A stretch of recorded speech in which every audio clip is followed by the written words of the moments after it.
já teve um primeiro módulo, né? Primeira temporada de aulas, é, que a gente falou um pouco da comédia sobre a perspectiva aí do Aristóteles. Agora a gente entra nessa segunda temporada de aulas, onde nós vamos falar sobre o ponto de vista de Bergson, né? Quem vai conduzir essa aula aí pra gente, essa narrativa, é o nosso queridíssimo professor, provocador, Beto Oliveira, nosso querido parceiro. Aê! Aí. Como você colocou, né, eu acho que a introdução para esse debate sobre o riso passa primeiramente pelo Aristóteles mesmo, depois acho que vai vir muita gente, né? Entre eles, acho que o Kant tem uma importância muito grande, o Freud também, mas um filósofo que dá uma colaboração muito interessante é o Henri Bergson, né? O Henri Bergson, não sei exatamente, né, como a gente pode pronunciar, acho que a gente pode falar aqui, né, do som que a gente usa normalmente no português. O Bergson, ele é um filósofo complexo, né, aborda vários temas, vários assuntos, e ele se ocupa do riso em 3 ensaios, pelo menos, né, que foram reunidos nesse livrinho aqui, que chama O Riso. São 3 ensaios do Henri Bergson, ou do Bergson, que ele aborda a questão do riso, vamos dizer assim, a partir de fenômenos. Ele difere um pouco do Aristóteles, porque ele parte principalmente de fenômenos cotidianos. O ponto de partida dele é um fenômeno cotidiano, e aí daí ele chega na comédia. Então ele não parte exatamente da comédia, né? Mas nós vamos ver que ele tem um diálogo com Aristóteles. É quase como se a gente percebesse assim, os ecos ainda do Aristóteles na obra dele, e ele vai dar uma colaboração a mais, ele vai colocar uma parte a mais ali, né? Mas a gente vai retomar várias coisas, né? Então, se para o Aristóteles, né, a comédia ela é fundada ou num erro, né, ou numa ação menos nobre, né, mas sem grandes consequências, aqui a gente vai ver de novo retomar aquela coisa da empatia, de um certo distanciamento que a comédia traz, né? Então o Bergson ele dialoga com Aristóteles, ele tem uma relação assim, mas ele coloca alguns elementos novos que eu acho importante, beleza? Então vamos lá, assim, a primeira hipótese, né? Ele abre essa reflexão dele. Então são ensaios, né? O ensaio tem esse caráter mais livre, mais exploratório, assim, né? Ele divaga um pouco algumas coisas, mas e o ponto de partida dele é assim, tentando reunir algumas características do cômico, algumas características que estaria presente em toda comicidade, né? E ele sugere 3 características fundamentais. Depois a gente pode, né, discutindo, ver o que a gente pode concordar ou não, pensar em possíveis exceções, mas é interessante a proposta dele. Ele começa dizendo o seguinte: o cômico é humano. Essa é uma coisa interessante, porque isso também dialoga um pouco com Aristóteles. O Aristóteles vai dizer assim, que a gente ri, que o homem seria o único animal que ri, que de fato ri, não é só de sons, estou falando das hienas, né? Mas estou falando dessa experiência de achar graça. E ele vai dizer, o riso é humano, mas de uma perspectiva um pouco diferente do Aristóteles, que não só a gente, o ser humano é o único animal que ri, mas o que é risível é o humano. Então ele vai dizer assim, nós não rimos do que não é humano. A gente fala, pô, mas a gente ri de um animal, por exemplo. Hoje eu recebi o WhatsApp uma menina que vai passear com um cachorro, E ela coloca lá, coleira nova e tal, vai passear com o cachorro, e o cachorro tá com a cara assim. Aí na hora que ela dá o biscoitinho pra ele, uma raçãozinha, ele fica animado e topa aí. Mas ela fica, olha que cachorro snob, ele fica com o focinho pra cima, assim. Mas qual a ideia do... Ou então tem uma também interessante, um cachorrinho que tá com a patinha cruzada, assim, eles colocaram até uma roupinha de lã, e aí o meme era assim, indo visitar a sogra, ou indo visitar a namorada pela primeira vez, alguma coisa assim. E ele todo arrumadinho. Ou seja, o Betts vai dizer, nós rimos dos animais, nós rimos de paisagens. De repente a gente vê uma paisagem, ela pode ser engraçada, mas só rimos quando identificamos algo do humano nelas. Então, para o Betts, a gente ri desses animais, por exemplo, porque eles parecem um humano, né? Eles parecem uma pessoa ali esnobando, né? A coleirinha dela passear, e só na hora que ela dá a comida que ele cede, ou parece alguém que está indo lá encontrar com a namorada. Então a gente meio que humaniza o objeto do riso antes de rir. O riso é uma experiência, não só agora do lado de quem ri, mas também o risível ou o ridículo tem uma comunicação assim com o humano. Ele começa daí, sabe? Uma outra característica que é interessante também, que ele pega, é o seguinte, e aí essa tem conversa diretamente com Aristóteles, com uma outra perspectiva, mas diretamente com a questão da comoção, né? E da relação, da identificação com o personagem. Ele diz o seguinte, que o riso é inimigo da emoção. O riso, ele brota da inteligência pura. Ou seja, as emoções não podem estar à flor da pele. É lógico que é um pouco estranho isso, porque a gente sabe que o riso, ele desperta um afeto. Ele nos afeta, né? Emocionalmente também. Mas o que ele coloca quando ele diz da pura inteligência do riso, me parece que é exatamente essa empatia, esse dó ou medo, as emoções, eu preciso de uma certa limpeza das emoções, eu preciso afastar, se eu quero causar o riso, eu preciso afastar o sujeito das suas emoções e ir para isso que ele chama de pura inteligência. E aí, ele vai ter uma perspectiva muito interessante, porque a gente conversou disso numa live anterior, né?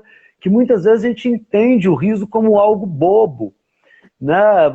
A gente vinha falando isso, uma tradição assim, meio platônica e até cristã, assim, do riso ser pecado, ou o riso ser sinal de falta de inteligência, uma bobagem, né? E ele coloca justamente o riso do lado da inteligência.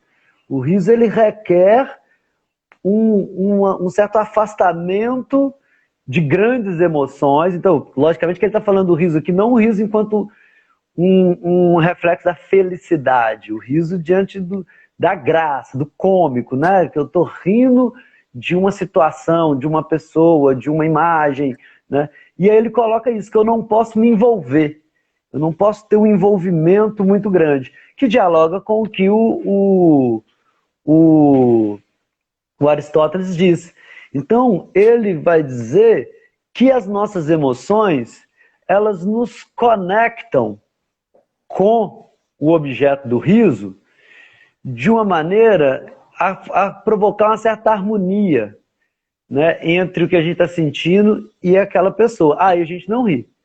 É no momento que essa harmonia quebra, é que o riso vem. Então ele dá um exemplo muito interessante, né? Ele dá uma metáfora assim. Imagine as pessoas dançando, chega em qualquer lugar, as pessoas dançando. Ele fala assim, desliga a música que fica cômico. Ele fala assim, basta você desligar a música e as pessoas continuarem dançando, logicamente. Se as pessoas continuam dançando sem música, a gente começa a rir. Porque a música empresta uma certa emoção que nos sintoniza com aquela situação, né? Então, essa pura inteligência tem a ver com isso, tem a ver com a gente não estar sintonizado. Óbvio que também a música pode entrar e provocar a graça, mas normalmente a música, quando entra para provocar a graça, ela não trabalha no sentido de nos comover, sabe? Então não é no sentido da gente emocionar, ela entra a música cômica, né? Porque tem um pouco isso, né? Um pouco estranho, mas tem. A gente pode achar uma música, ela combina mais, né? Quem está trabalhando com teatro, falar essa cena aqui precisa de... Essa é uma cena de comédia, é outro tipo de música que você vai colocar. Então é curioso que tem música que casa mais com a situação cômica. E para o Bergson, a música que casaria mais com a situação cômica seria essa que não conectasse muito o sujeito com uma tensão, com uma situação que não comovesse, que dispersasse.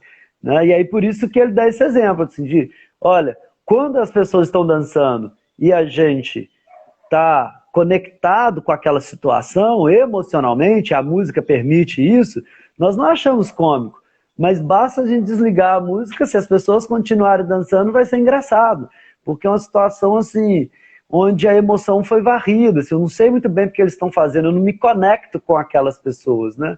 Então ele defende também esse distanciamento que já estava lá no Aristóteles. Se eu me envolvo demais com o personagem, com o herói cômico, né, o meu riso, a minha chance de rir diminui.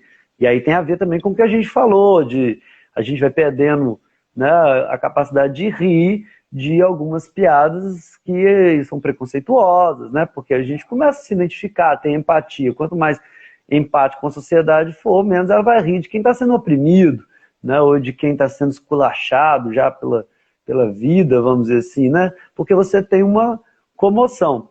E aí, essa é a segunda característica. E aí ele coloca uma terceira característica muito interessante também, isso não é o cerne da discussão dele, que entra um pouco depois, essa é a primeira, é a parte da introdução, da apresentação. Uma terceira característica, ele vai dizer que o riso ele é social, ele é um fenômeno social.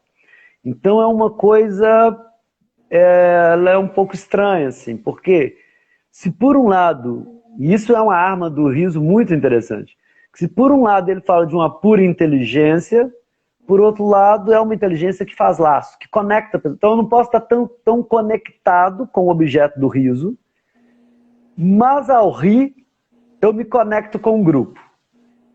E o riso ele é um fenômeno social na entrada e na saída, para o Bergson nas duas pontas. Ou seja, eu rio quando o riso do outro me provoca riso, eu estar em relação com os outros me favorece o riso, e ao mesmo tempo o riso me provoca uma vontade de compartilhar aquela história. Então é como se assim, desde o início até o fim, o riso ele traz essa vontade de eu estar perto de alguém, assim, sabe? De eu dividir. O riso ele é um fenômeno, o Bergson trabalha assim, o riso é um fenômeno social. Então, se por um lado tem uma impura inteligência, que a gente poderia pensar assim, então, que nos afasta das pessoas, nos coloca de maneira fria, né? Cartesiana, inteligente, então não é isso. Ele é uma pura inteligência no sentido de não me conectar com a pessoa, com o objeto, com a paisagem, com o que eu rio, com a situação, mas me conecta com as pessoas. O riso, ele conecta pessoas. Né? Ele provoca. E aí ele dá um exemplo também que é muito clássico, que é da claque. Né? Aí ele fala assim, ele não fala exatamente da claque, mas ele fala uma coisa interessante. Ele fala assim, se você for num teatro, né, numa comédia, quanto maior o público, maior a sua chance de rir. Porque se o público todo mundo começa a rir, né? E a claque tenta vender isso. É claro que às vezes fica muito forçado, né? A gente vê lá em alguns programas casa, né? A claque combina bem, né? A claque, eu acho que todo mundo sabe, né? A claque é esse riso gravado, né? Acontece aquele riso, assim, né? Porque aquilo contagia. Essa é uma ideia, não sei se na época eu trabalhava com claque já, mas essa é uma ideia que está, esse texto de 1900, mais ou menos 1900 e pouco, assim. Ou seja, bem depois do Aristóteles, né, mais próximo da nossa contemporaneidade. E aí o riso tem esse contágio, tem uma coisa contagiante. Então, se eu estou numa situação em que outras pessoas estão rindo, isso me favorece o riso. E ele está no final também. Então ele está no início, ele me estimula a rir, e depois de rir, o riso pro Bergson, várias coisas, né, na nossa experiência humana, mas o riso para ele, por excelência, nos impulsiona a dividir, compartilhar. Isso é muito interessante, né? Na internet a gente vê muito isso. Os memes funcionam muito assim, né? A gente ri e dá vontade de viralizar, de dividir, vou mandar para fulano. E é curioso, mesmo estando longe, né? Porque o Bergson não trabalhou com essa realidade nossa de internet, né? Mas a gente tem uma vontade de compartilhar. Por que a gente fica doido para o outro rir também, né? Porque para o Bergson o riso é um fenômeno social. Mesmo eu rindo sozinho, meio que eu me conecto com algumas pessoas, sabe? Então tem uma função social, que eu vou falar mais no final, provavelmente no próximo encontro, né? E aí a gente vai voltar nessas questões e a gente vai ver que o riso tem essa função social de conexão também. E a outra coisa que na internet a gente percebe, os memes e tal, eles agrupam pessoas, né? Então, de repente, você fazendo uma crítica ou a um político, ou a uma ideia, ou a uma situação, né, ou a uma condição, aquilo reúne pessoas, né, e elas estão lá compartilhando entre si, dividindo, mandando. Então, o riso ele é um fenômeno que até mesmo sozinho, o cara que você viu uma piada e riu sozinho, a ideia do Beck é que de alguma maneira você conecta com outras pessoas, assim, meio que. E aí por isso que dá essa vontade de compartilhar literalmente, porque o riso seria um acontecimento social, né? E aí, inclusive, depois, né, quando a gente for falar da função do riso, eu volto nisso para dizer assim, de como o riso ele tem essa função um pouco de nos guiar na vida, de mostrar o que é ridículo, e isso, logicamente, que faz laço, porque, olha, a gente vai se diferenciando, né, daquilo que a gente está rindo, então ele tem esse aspecto de fazer laço, de ligar, assim, né, mesmo sendo algo com pouca emoção, assim, na sua condição inicial. Então, na sua condição inicial, você reduz a emoção, você não pode comover o sujeito, senão ele chora, senão ele passa a ter medo, né? Você não pode comover, você tem que meio que relaxar, meio que distanciar ele. Aí ele ri, mas esse riso ele deixa um lastro, assim. E essa é a ideia do Bergson, né, na sua apresentação inicial. Então ele começa por aí, ele parte desses três, né? Então o primeiro ensaio dele é muito em torno disso, dessas três características, assim. Quais são as características então do cômico? E ele é humano, ele é humano, ele é um fenômeno mais da inteligência do que da emoção, porque se tiver emoção, corta o riso, e ele é social. Então até a descrição final dele fala assim: a comicidade nascerá, ao que parece, quando alguns homens reunidos em grupo dirigem todos a atenção para um deles, ou para uma situação, né, calando a própria sensibilidade e exercendo apenas a inteligência. Então essa que é a ideia dele. A gente exerce uma inteligência, mas em grupo, que nos conecta. Então é uma inteligência social, vamos dizer assim, o riso. E aí nos dá vontade de conectar e de compartilhar com as pessoas. E aí ele parte para um dilema mais até bergsoniano, porque aqui ele está um pouco assim, fazendo a introdução, recuperando coisas de Aristóteles, recuperando uma percepção mais geral do riso, mas ele dá uma colaboração, a verdadeira, talvez, colaboração do Bergson é quando ele se pergunta, assim, não das características, mas do mecanismo do riso. Então as características são essas. Ele apresenta primeiro essas características. Elas comunicam muito com o que o Aristóteles propõe. Mas talvez a grande colaboração dele é ele pensar assim: qual é o mecanismo? O que que o riso de fato faz para provocar o riso? Isso é um enigma que na história da filosofia, né, desde Aristóteles, mas não só, né, quem estuda filosofia estética e tal, isso é um problemão. A gente não sabe exatamente o que é, por que a gente... Eu estava falando de música, de repente você escuta uma música, às vezes você vai num espetáculo de dança, né, ou seja, é dança, as pessoas estão dançando, e de repente tem uma cena que é cômica, você fala assim, por que essa cena?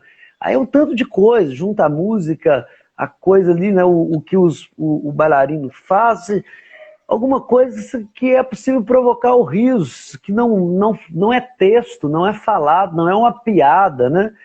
Por que que a gente ri? O que que precisa acontecer para nos despertar o riso? As condições são essas, a gente não pode estar muito emocionado, né, envolvido, é preciso a gente estar conectado de alguma maneira, a gente precisa lembrar de algo humano, mas o que de fato acontece? O que que uma cena precisa? Evidentemente que o Beto não vai conseguir responder isso, ele não vai ser suficiente, né? E a resposta que ele vai dar é a definitiva.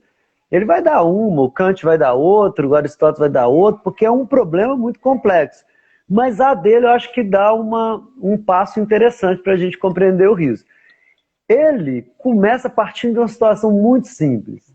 Como eu disse, é um ensaio, então ele está meio divagando, assim, né? Ele começa pensando numa situação muito simples, né? Duas situações que ele pega lá, assim, que ele tenta, assim, olha, o riso mais bobo, assim, né? Quando a situação que ele pega é quando uma pessoa cai e quando uma pessoa se confunde. O exemplo que ele dá, acho que é de um cara trabalhando com um tinteiro, assim, e aí ele, sei lá, tirou o tinteiro perto dele, tem um copo de água e ele molha lá no copo de água, ou no café, onde ele ia molhar a tinta, ou seja, ele se confunde, ele se atrapalha, né? Essas são situações que a gente ri. E aí ele lança uma hipótese e o resto do ensaio, dos outros ensaios, vai ser ele perguntando sobre essa hipótese. Ele percebe nisso, né, uma falta de maleabilidade, uma falta de destreza, né? Assim, nesse primeiro exemplo que ele usa, é como se a gente ri daquilo que falta uma rapidez, uma flexibilidade, né? E ele toma isso, ele testa essa hipótese. A hipótese dele é testar isso. Fala assim, se a gente consegue identificar em todo fenômeno de riso algo que ele chama assim de mecânico, né? E aí ele vai fazer uma oposição, isso também é algo que ajuda ele a chegar nessa conclusão, que ele observa que o feio não é engraçado. Ele diz assim, o feio não é exatamente engraçado, porque o contrário do engraçado não é a beleza. Porque tem alguns autores que vão por aí, a deformidade. O próprio Aristóteles traz um pouco disso, quando ele diz de um acidente, uma deformidade, uma disformidade, alguma coisa que está, a máscara da comédia, ele vai dizer assim, alguma coisa que destoa, mas que não causa grandes problemas, grandes consequências, não causa dor e destruição, não implica em dor e destruição. E a sacada do Betts é pensar assim, mas não é o disforme, não é o feio, porque o contrário do cômico não é a beleza. Ele vai dizer assim, o contrário do cômico é a graça. No seu sentido é um pouco estranho, porque graça, a gente fala de graça de rir, né? Mas graça aqui no sentido de espiritualidade, assim. Ele define graça assim, como se fosse, ele tem uma definição interessante, algo gracioso é algo cujo espírito invadiu a matéria. O que significa isso? O espírito, ele é leve, ele é livre, ele flutua. O espírito, ele não cai, ele não escorrega, sabe? O espírito, enquanto é nosso mundo mental, assim, se a gente estiver imaginando, né, a gente pode pular de um lugar para o outro, voar. Então, quando o espírito encarna na matéria, nós temos a graça. Então, por exemplo, num balé, que não se quer cômico, né, um balé assim, mais clássico, a gente vê mais ou menos isso. É como se os bailarinos, as bailarinas, né, elas estivessem quase flutuando. Não é uma coisa como se fosse o espírito. Então, o dedão do pé está doendo, está machucando, fazendo uma força para levantar o colega de cena, aquela força imensa, mas aquilo não aparece. Né? Parece que ele está levantando assim, com uma leveza. Isso é graciosidade para o Bergson. É quando... Então, a teoria dele é essa. A graça, a graciosidade, a graça não no sentido do riso, tá, gente? A graça nesse sentido de gracioso, assim. A graciosidade, no texto tá graça mesmo, mas eu vou usar assim, graciosidade, ela advém quando o espírito encarna na matéria, sacou? Aí a gente tem a graça. E qual é o contrário disso? O contrário disso seria o cômico. Então, o cômico não é a beleza. O que seria o cômico? O cômico é quando o material encarna no espírito. Então, por exemplo, quando você vai no circo, os trapezistas, eles precisam ter graça.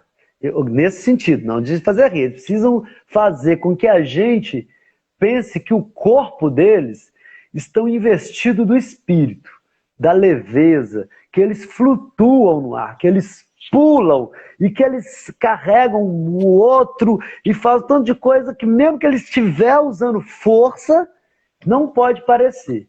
Ele precisa esconder mais ou menos aquela força. Já o palhaço, o clown, o cômico, ele vai dizer assim, ele precisa fazer com que o material, o mecânico, invada o espírito. Então ele precisa de alguns mecanismos. Por exemplo, ele vai usar, daqui a pouco eu vou falar disso, mas já adiantando um pouco, a repetição. A repetição, ela dá a impressão de uma certa engrenagem, de algo automático, porque o espírito, ele inova, o espírito se adapta, ele é flexível, ele está sempre adaptando as novidades, quando a gente diz que alguém é muito espirituoso, porque quando a gente diz que alguém é espirituoso, é porque aquela pessoa, ele tem uma sacada rápida, ele se adapta rapidamente ao que está acontecendo ali, então ele tem uma presença de espírito, porque a matéria é pesada, né? A matéria cai. Né? Então, se quando para a gente dar um salto como os trapezistas dão, é preciso treino, força, para a gente passar a impressão de leveza, mas isso é o espírito dele que faz isso, porque o corpo cai igual um machado sem cabo lá, puf, cai no chão, e aí se cair, o pessoal não vai rir do trapezista, porque vai ter comoção. A pessoa vai ficar, nossa, ele caiu, machucou e tal. Mas o palhaço, ele consegue afastar... André chegando aí, boa noite, André. Ele consegue afastar o público dessa comoção, porque se tiver comoção, isso ele é aristotélico nesse sentido, ele defende o que Aristóteles falou. Se a gente se envolver muito, a gente tem pena do trapezista que caiu.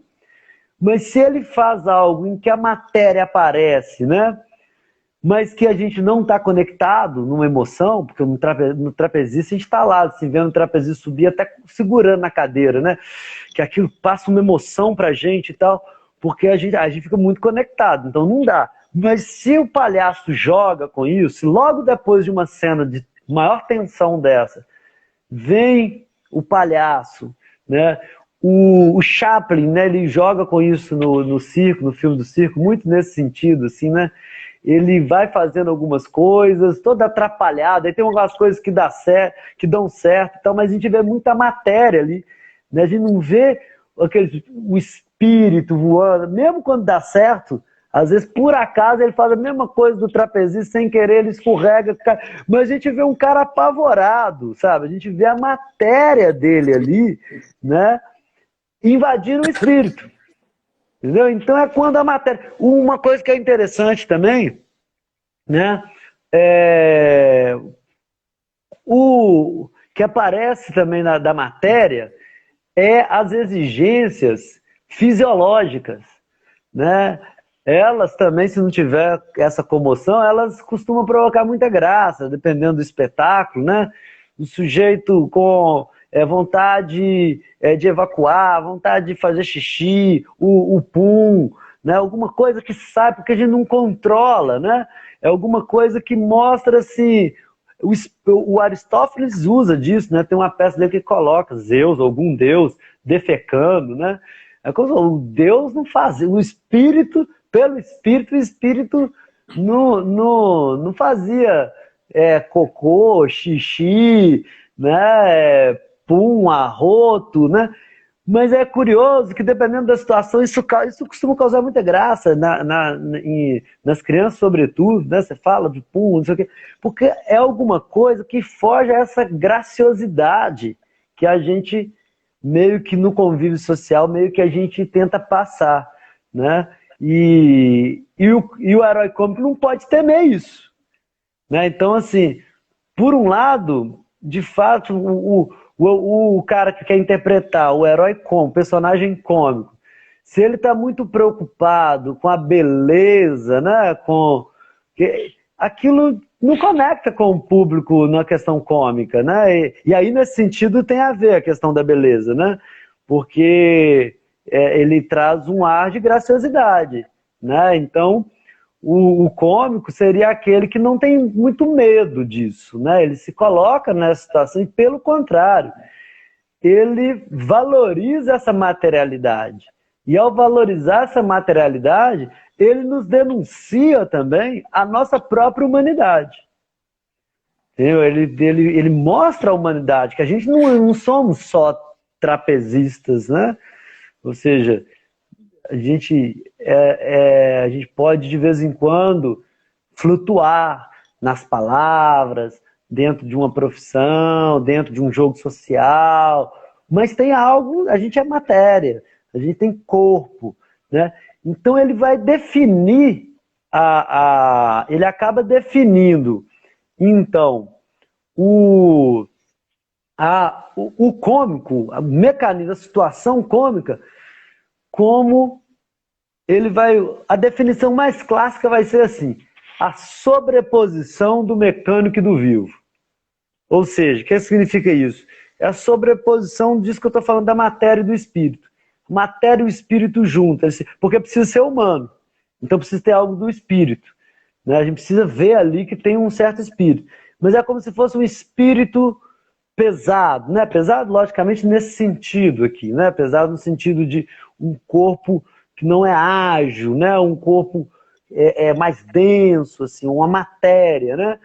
E aí ele vai pensar isso em várias situações, porque essa rigidez ele vai atribuir não ao vivo. O vivo é o espírito. O corpo ele coloca do lado desse automatismo.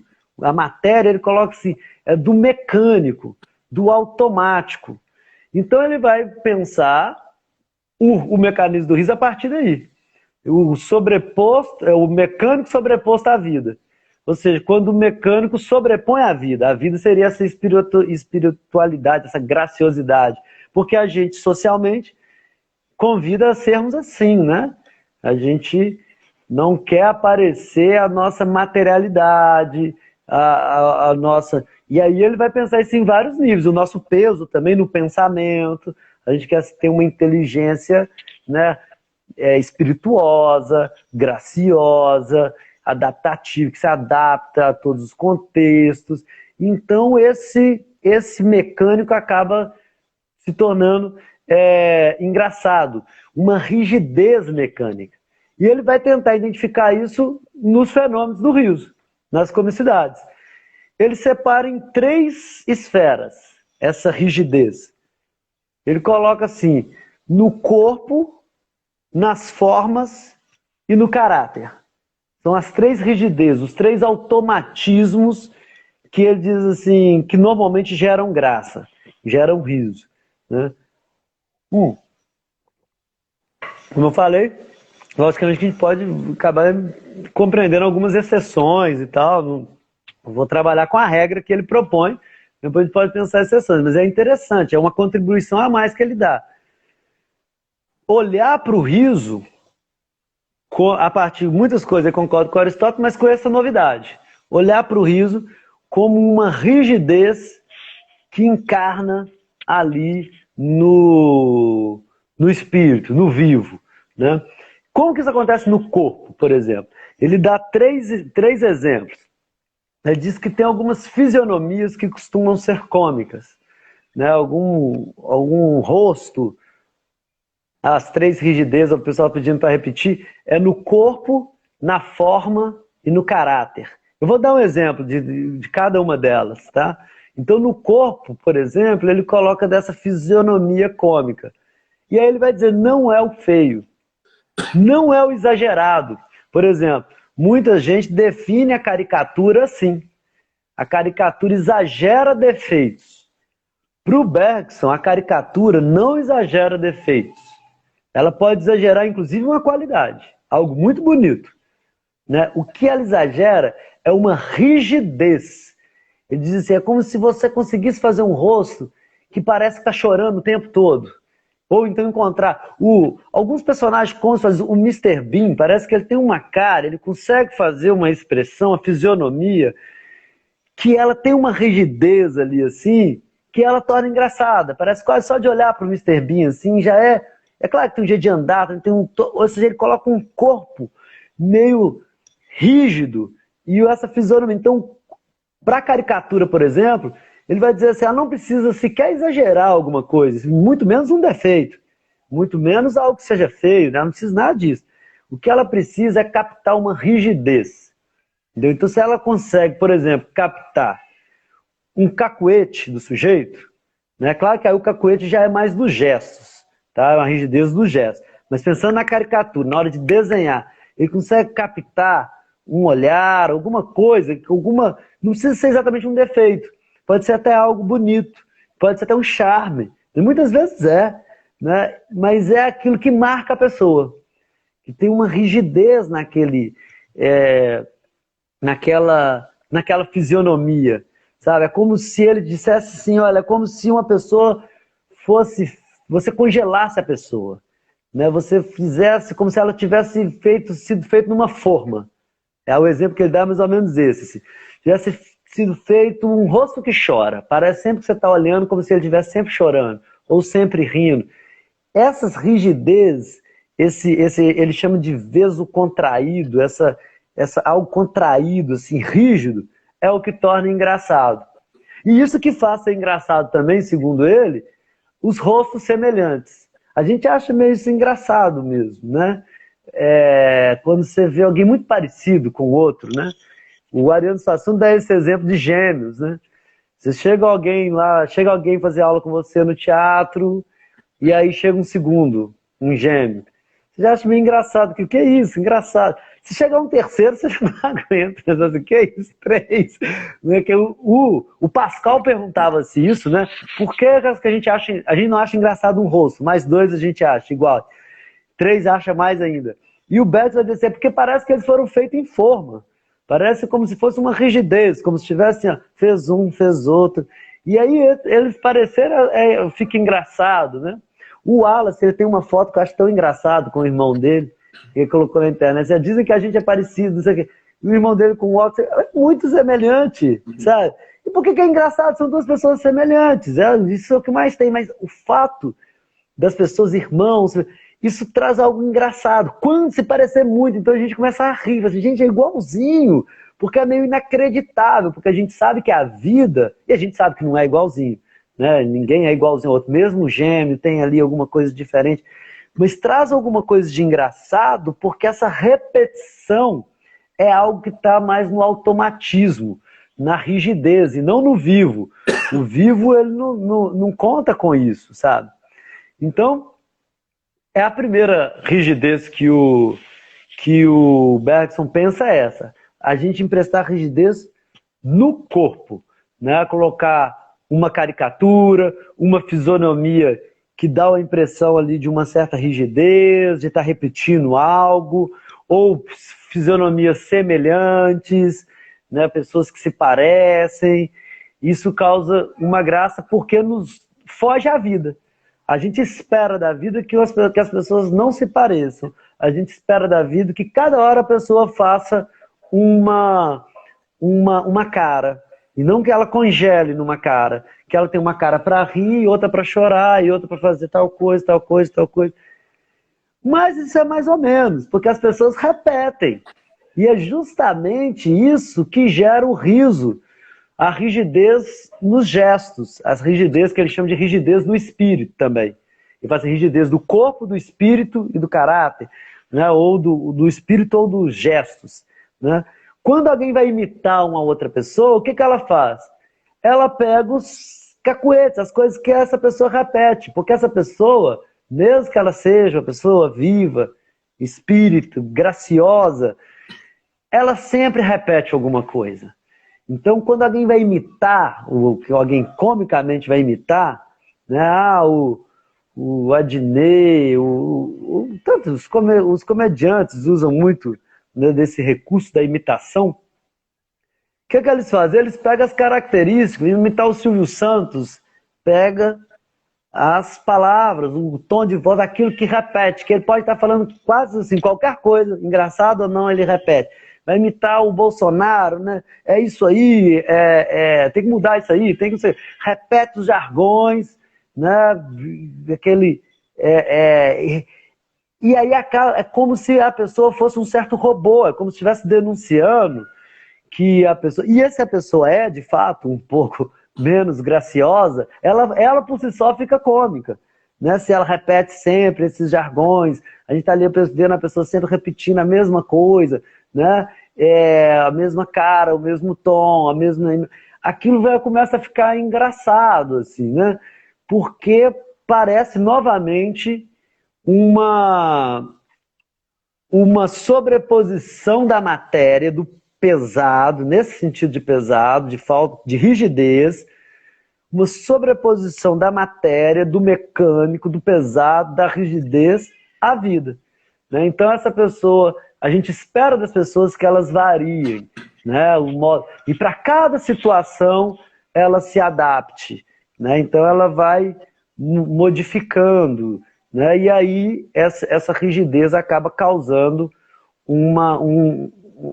E aí tem, por exemplo, os acidentes, assim, o palhaço que cai, uma rigidez no espírito, né? Ou seja, o espírito dele fica meio pesado, né?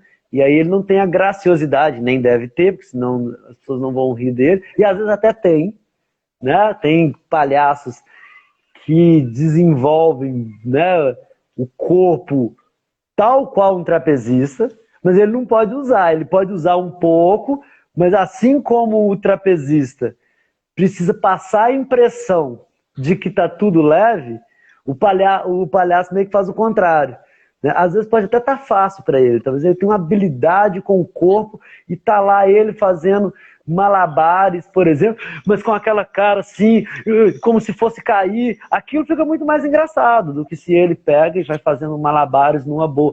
Agora, se aí parece que vai cair uma hora, ele tem uma habilidade, muitas vezes tem, né? Lógico que não são todos, mas às vezes ele tem uma habilidade e um espírito nesse sentido, tá, gente, de graciosidade, tão trabalhado quanto um trapezista. Mas ele precisa, ao contrário do trapezista, passar rigidez, enquanto o trapezista precisa passar flexibilidade. Então, a ideia do Betts é essa. Então, a repetição. Então, uma cena que se repete, toda hora ela vai se repetindo. É claro que chega uma hora que cansa, mas ela é um recurso cômico. Né? Tem programas de televisão que usavam muito isso, né? Zorra Total e tal. É claro que uma hora cansa, mas essa repetição do bordão e tal, ela causa uma graça também, porque, de novo, parece aquela situação se repetindo, né? Parece uma coisa automática, parece que alguém está planejando aquilo, assim, né? Então, por exemplo, quem age de maneira mecânica, muito cerimoniosa, isso é uma observação que o Bergson faz engraçada. Ele diz, toda cerimônia, por ser uma cerimônia, ela tem uma rigidez. Toda cerimônia é cômica. Toda cerimônia é cômica. Mas por que a gente não ri de muitas delas? Por conta da questão da comoção. Que a gente está envolvido, a gente está sintonizado. Então a gente não acha aquilo engraçado. Mas se a gente se afasta um pouquinho, se a gente desliga a música, como lá do pessoal dançando, né? Sem música, se a gente desliga a música, a graça aparece, né? Porque aí acaba com, com a simpatia que a gente tem, a empatia que a gente tem com aquela cerimônia. Então toda cerimônia é engraçada. Ele vai dizer, todas as roupas são engraçadas. Porque, na verdade, por que as roupas são engraçadas? Porque nós somos um animal. Então a gente é um animal de roupa. Só que por que a gente não acha tão engraçado? Porque a gente vai acostumando. Mas toda roupa é um certo disfarce, né? Então quando ela estando, a gente só não ri da roupa, né? Porque ela está conectada de alguma maneira, né? Com alguma coisa da moda e tal. Mas as roupas são cômicas, as cerimônias são cômicas, o disfarce é cômico, né? Porque ela foge ao que é o espírito, essa leveza. E aí, deixa eu só ver o tempo aqui. A gente tem mais uns 10 minutinhos. Temos mais 10 minutos para sair do ar. Então a gente tem que... Isso, não, então vai ser tranquilo. E aí, por último, né, só então finalizando, então a gente tem a rigidez do corpo, exemplo maior, a caricatura, os rostos semelhantes e tal. A rigidez dos gestos, das formas, do espírito. Então, o corpo pesado que cai, as repetições e etc, né, essas questões, as cerimônias, né, sempre com o automatismo aparecer. E temos uma rigidez que ele coloca de caráter. Isso é muito interessante, que ele faz uma outra observação semelhante à que ele fez da feiura, né, e da beleza. Ele vai dizer de novo, o caráter... O pessoal falando, graças a Deus que usamos roupas, né? Senão ia rir mais ainda, né?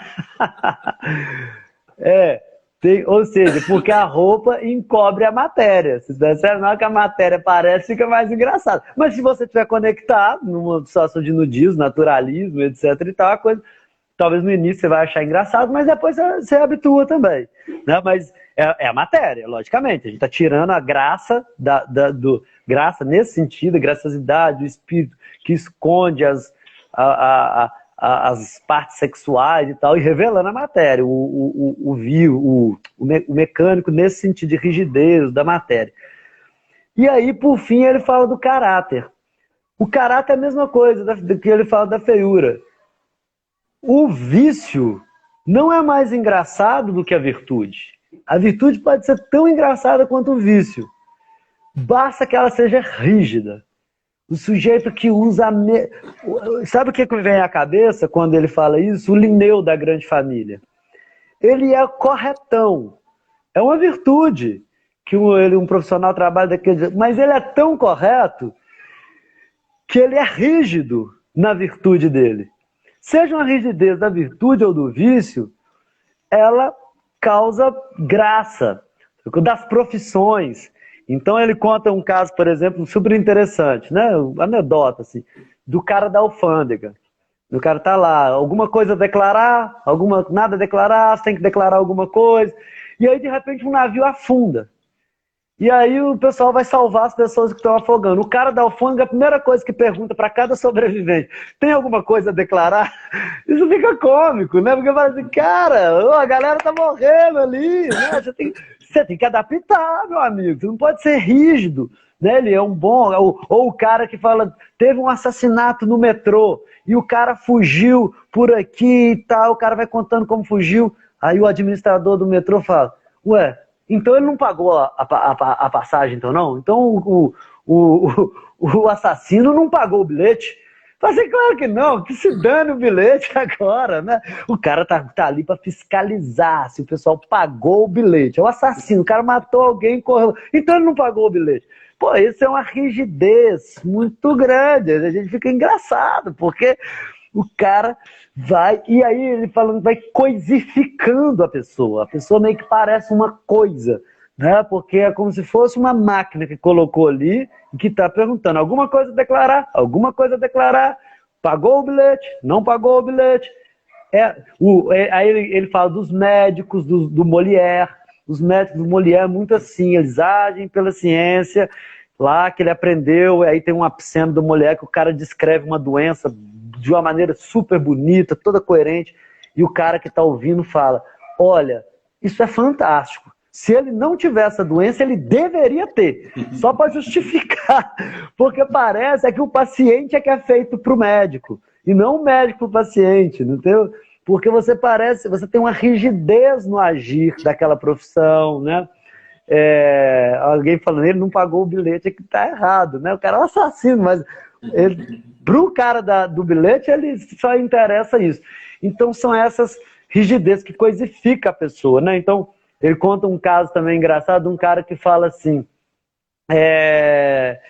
olha, o prefeito sempre agiu de uma maneira muito bondosa com a gente, mesmo que ele tenha sido trocado várias vezes. Ou seja, ele está falando do prefeito como se fosse uma coisa, sabe? É o prefeito é como se fosse uma pessoa muito boa, mesmo que foi trocado várias vezes, porque com o prefeito, não interessa quem está lá.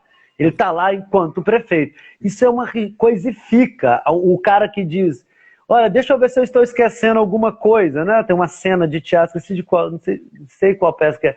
Uma cena, o cara fala isso. Ó, deixa eu ver se eu estou esquecendo uma coisa.